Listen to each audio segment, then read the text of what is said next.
Hi friends, my name is Nandita. I am from Andhra Pradesh.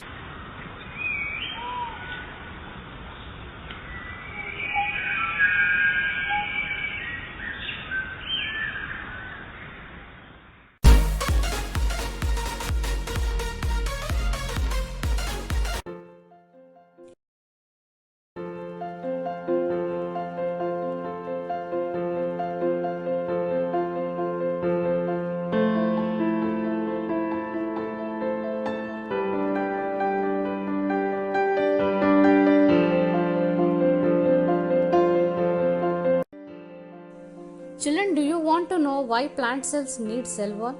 Yes, let us study in detail. You have learnt earlier that the cell membrane gives shape to the cell.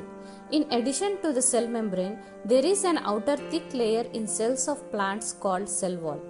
This additional layer surrounding the cell membrane is required by plants for protection. The cell wall is the most prominent part of the plant cell structure. It is made up of cellulose, semicellulose, and pectin. The cell wall is present exclusively in plant cells. It protects the plasma membrane and other cellular components. The cell wall is also the outermost layer of the plant. It is a rigid and stiff structure surrounding the cell membrane. It provides shape and support to the cells and protects them from mechanical shocks and injuries. The plant cells need protection against variations in temperature, high wind speed, atmospheric moisture, etc. They are exposed to these variations because they cannot move.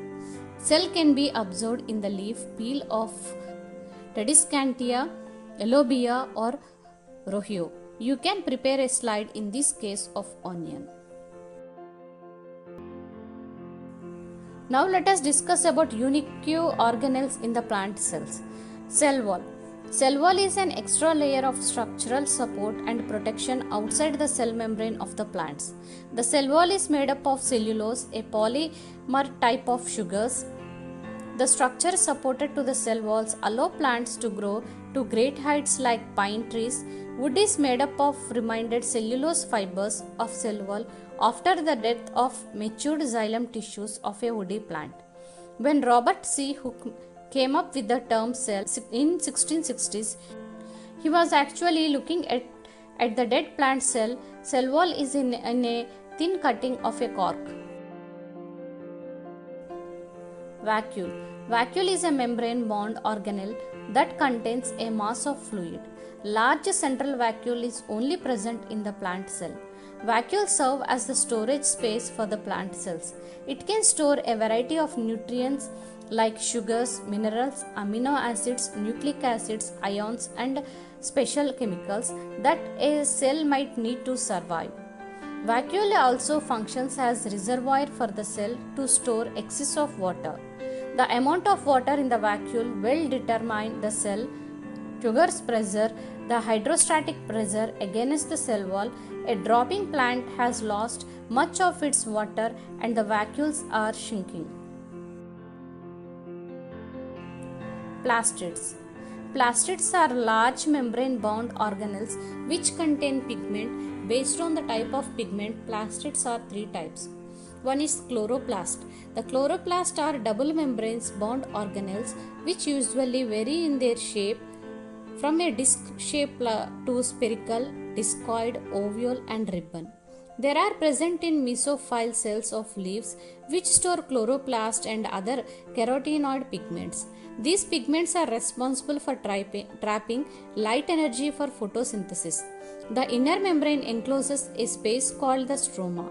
Flattened disc-like chlorophyll contained structures are known as thylakoids and are arranged in a stacked manner like a pile of coins. Each pile is called as granum, and thylakoids of different grana are connected by fat membranous tubules known as stromal lamella. Just like the mitochondrial matrix, the stroma of chloroplast also contains a double-stranded circular DNA, 70S ribosomes and enzymes which required for the synthesis of carbohydrates and proteins.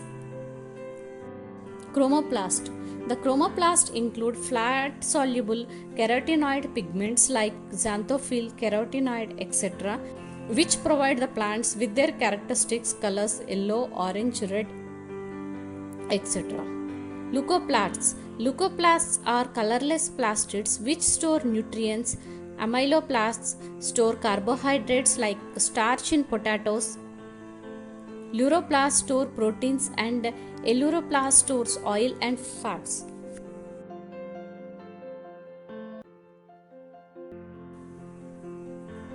Thank you.